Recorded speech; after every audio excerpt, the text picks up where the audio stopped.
Howdy everyone. Today we are going to be talking about sixths.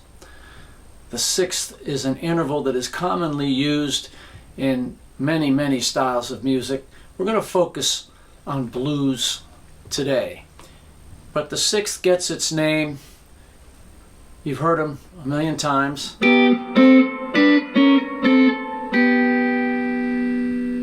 The bottom note, if you count that as the first note, the top note is the sixth note. I'll use the major scale as an example. 1, 2, 3, 4, 5, 6. So the high G is 6 notes away from the low B. Now, the sixth is an inversion of a third. That's a third. Very similar sound, but it's a lot more tight. Close together. This is more open, spread apart. So the third note, 1, 2, 3. The B is the third note up from the G. Now, to get a sixth, the third is what begins chords, major, minor, seventh, all that. So if you take the bottom octave and raise it an octave, so we're going from low G to B, that's a third. From the B to the high G is a sixth. 1, 2, 3, 4, 5, 6. Or 1, 2, 3. Okay, so that's how it gets its name. Now if you do the whole major scale, it sounds like this.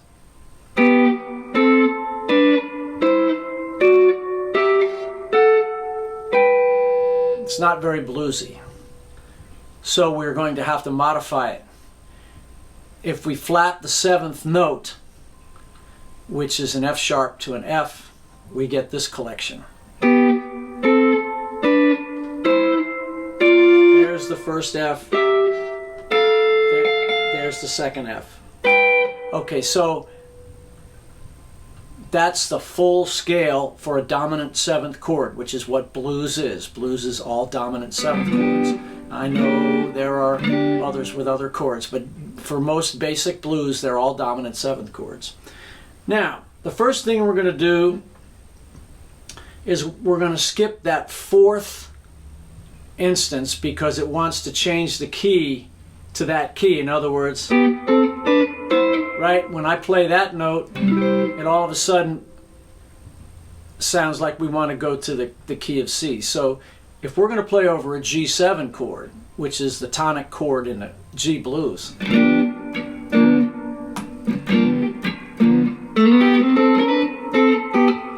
most of you have heard for a turnaround, right? Or right? So we get that nice chromatic right there. That note is just passing, right? But many of us don't know the rest of it. So as I said, we're going to skip that fourth instance because it wants to change the key. So we skip that one and we go to the next one. So what that is that's just a 3-fret jump. Now if you want to get your bearings, that first one comes from a G7 chord or even a G major chord, but we're talking about blues, so it's the 7th. This one, that's the D7 shape. This one,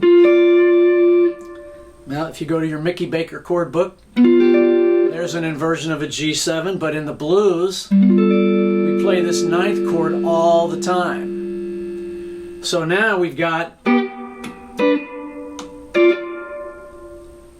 those 3 shapes, and they're all related to the tonic chord. Now the next instance is a great back and forth.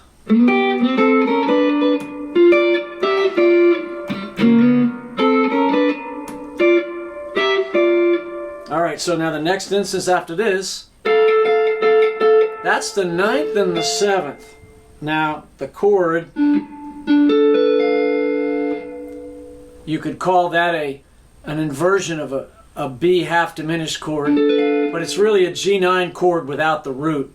But what you need to remember, that's the 7th and that's the 9th. So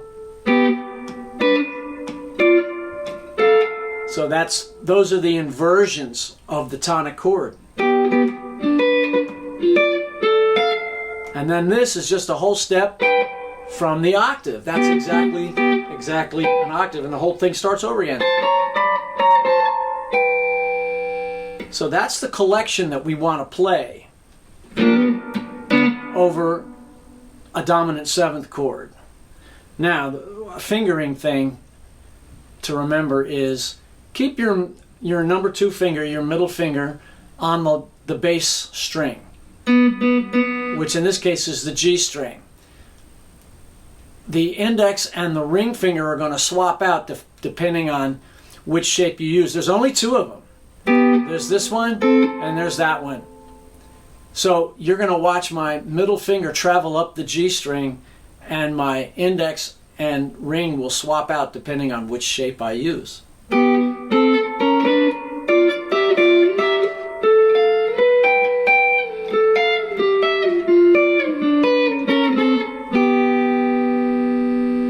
Okay, so in the blues, a simple blues, we have 3 dominant 7th chords. The key of G, that's going to be G7, C7 or C9, and D7 or D9.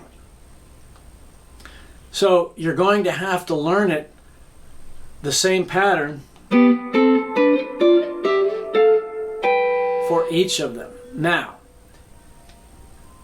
you need to know it on 2 sets of strings. Now you could go more than that, but to keep the video short and to keep it practical, we're going to use the G and the high E. We just talked about that, but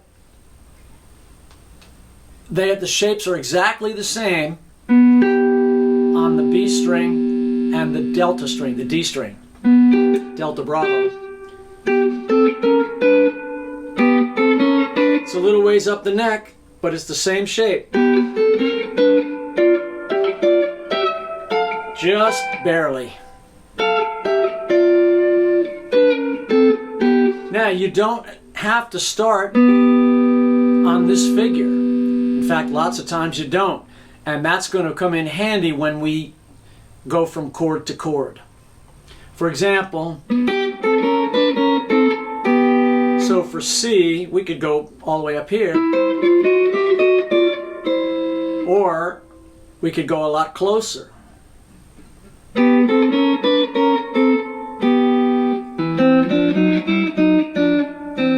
Now, you probably won't start with the exact same riff. You might go, and then when the C chord comes, and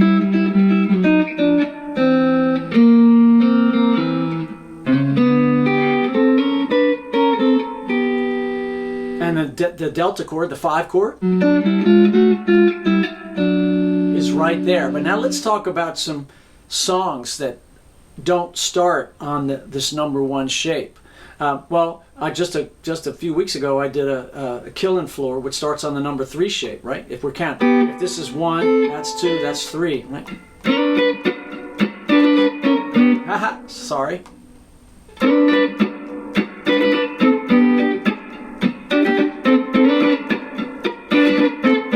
And it does that for all the,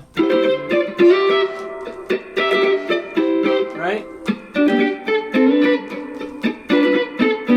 All right. Now, what about a song like Stormy Monday? 1, 2, 3, 4. All right, so that is just an octave lower of that 5th instant. 1, 2, 3, skip 4. There's your 5. That's the same thing, 1 octave higher. Look, it comes right off of this G9 chord. So this one comes off. Now again, you don't play that note, the bass player does. This is a rootless a G9 chord right here. And and this is the 7th and the 5th. Now you can actually fill in that middle note and it sounds good. Now look what happens when it goes to the 4 chord, which is a C9. There's the root, there's the 7th. It's the same relationship. And you take the same figure. So when you have a root on a dominant 7th chord, when you have a root, the minor 7th, which is the correct 7th, is 2 strings south and on the same fret, at least from the low E and the A string, and that's what we're concerned about. From the low E and the A string, the 7th is 2 strings south towards the floor on the same fret. So there's my 7th. So that means I got a figure right here.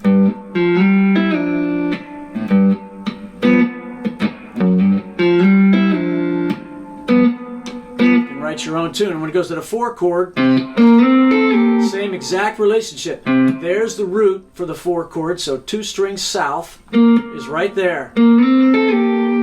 We got the same figure. And your 5 chord, 4, and a 1. It's in the key of C, but what Stevie Ray had, Empty Arms.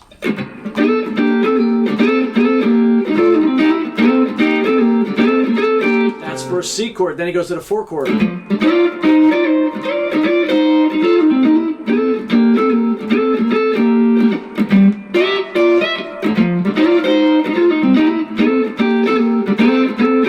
So he uses that figure for each of the 3 chords in that tune. So you want to take this root, 2nd, chromatic, there's your 3rd, that's your next inversion of your 7th. That's like a 6, that's a root and a 6. You're not really going to stop on it much, but you're going to use it as a nice little go-to and come back kind of arrangement. That's what this is, right? Then we have our 7th, and then our root again. You hear that all the time. Let's say we're doing a dominant 7th thing, a funky kind of thing.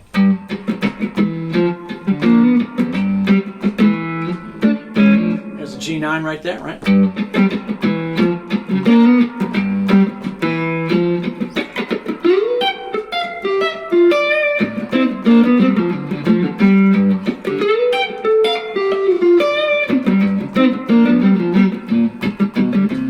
Now we go to the 4 chord, or if we wanted to go up here, it looks exactly the same.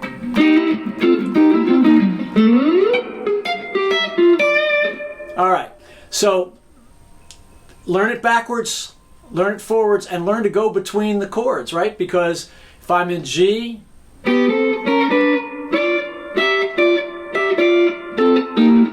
whoops, I went to the C a little early. If we're in G,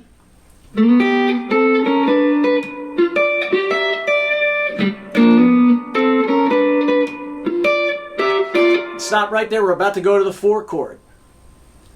I could go, right? Or I could go there, especially if I wanted to go backwards. So you're going to want to switch between the Delta Bravo and the Golf Echo strings.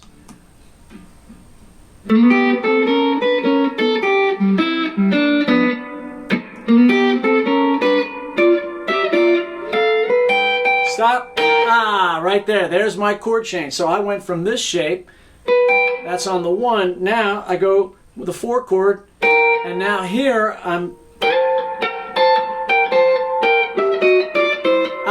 Now it's back to 1. The closest 1 is right there. There. Now I would have run out of room. Oops. Can't go any far. Can't go any farther. Can't do it. So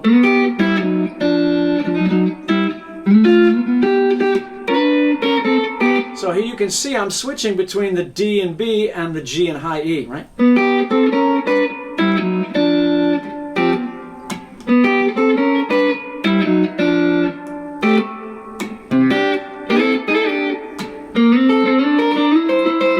Back to G. Now.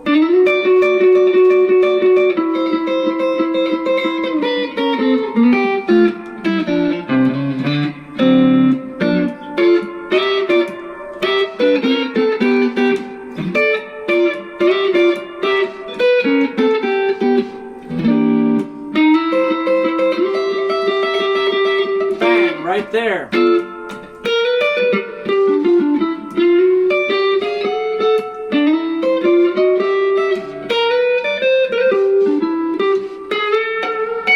There's your 5. See, that's if the delta chord's right here. There's your 5. There's the 1. So you want to go between sets of strings instead of, well, I'm going to start at the root every time. It'll be pretty boring if you do that. And then let's say it's time to go to the C chord. And that's fine if you're writing a song with that figure, but if you're just kind of improvising and you just want to kind of weave between the chords, which is always a smart goal, you should be comfortable going back and forth. Now I'm going to put on a track and I will demonstrate what it might sound like over a shuffle. Hope you enjoyed this, and we'll see you in the next video.